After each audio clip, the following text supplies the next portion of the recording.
Assalamualaikum warahmatullahi wabarakatuh.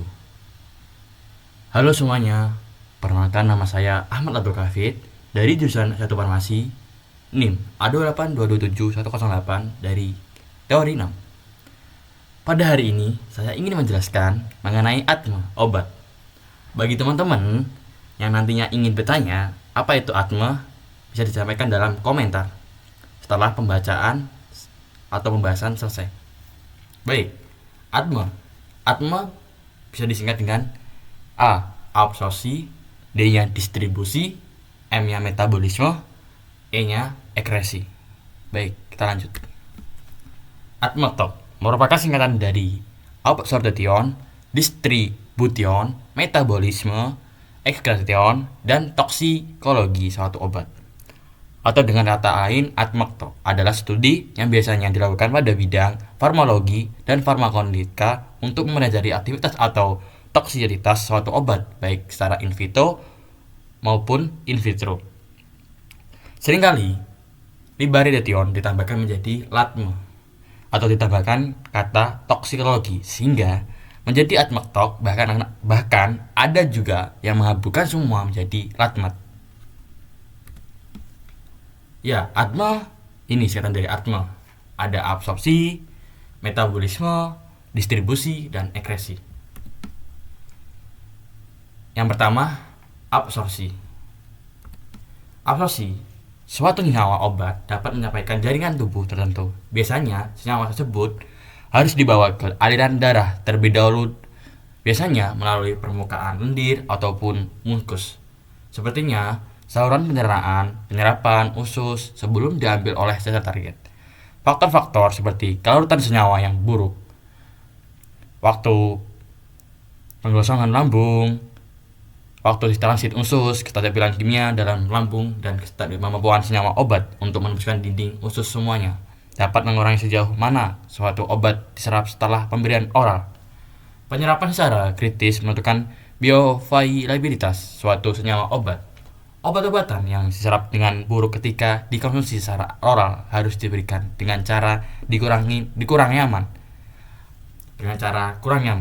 seperti melalui intravena atau inhalasi.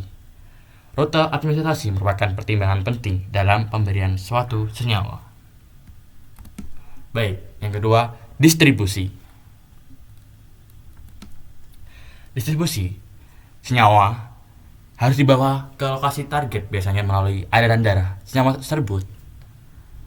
obat tersebut kemudian dapat menyebar ke otot dan organ dengan durasi waktu yang berbeda setelah masuk ke sirkulasi sistematik, baik dengan injeksi internal vaskular atau dengan penyerapan dari berbagai situs ekstraseluler. Obat mengalami berbagai proses distribusi yang cenderung menurunkan konsentrasi plasma. Distribusi adalah transfer obat yang dapat dikembalikan antara suatu kompartemen dan kompartemen lainnya. Berbagai faktor yang mempengaruhi distribusi obat termasuk diantaranya adalah kecepatan aliran darah, regional, ukuran molekul, polaritas, dan ikatan dengan protein secara serum. Membentuk kompleks. Distribusi obat ini dapat menjadikan masalah suatu serius di beberapa penghalang alami seperti penghalang darah otak. Ya, yang ketiga, metabolisme. Apa itu metabolisme? Metabolisme adalah senyawa obat melalui dipercakapan secara memasuki tubuh. Sebagian besar metabolisme itu dapat molekul kecil dilakukan di organ hati oleh enzim redox. Disebut dengan enzim sitokrom PA450. Ketika metabolisme terjadi, senyawa awal induk diubah menjadi senyawa yang baru yang disebut dengan metabolit. Ketika metabolit itu indirect secara farmakologis, metabolit itu akan menonaktifkan dosis yang diberikan obat untuk induk dan biasanya mengurangi efek obat pada tubuh. Metabolit itu bisa juga aktif secara farmakologis, kadang-kadang lebih dari obat induk tersebut. Ya, yang terakhir, ekskresi. Apa itu ekskresi?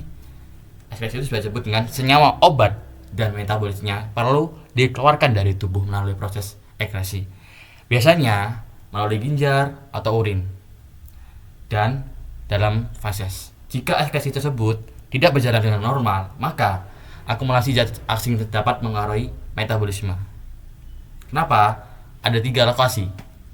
Yang utama itu ekskresinya obat terjadi ginjal, biasanya ginjal ataupun situs yang paling penting dalam merupakan tempat produk deekskresinya melalui urin. Ekskresi empedu atau ekskresi fekal adalah proses yang dimulai dari hati dengan melewati usus sampai produk akhirnya diekskresikan bersama dengan atau feses atau ginjal. Metode ekskresi utamanya terakhir adalah melalui paru-paru, misalnya untuk gas dan anestesi.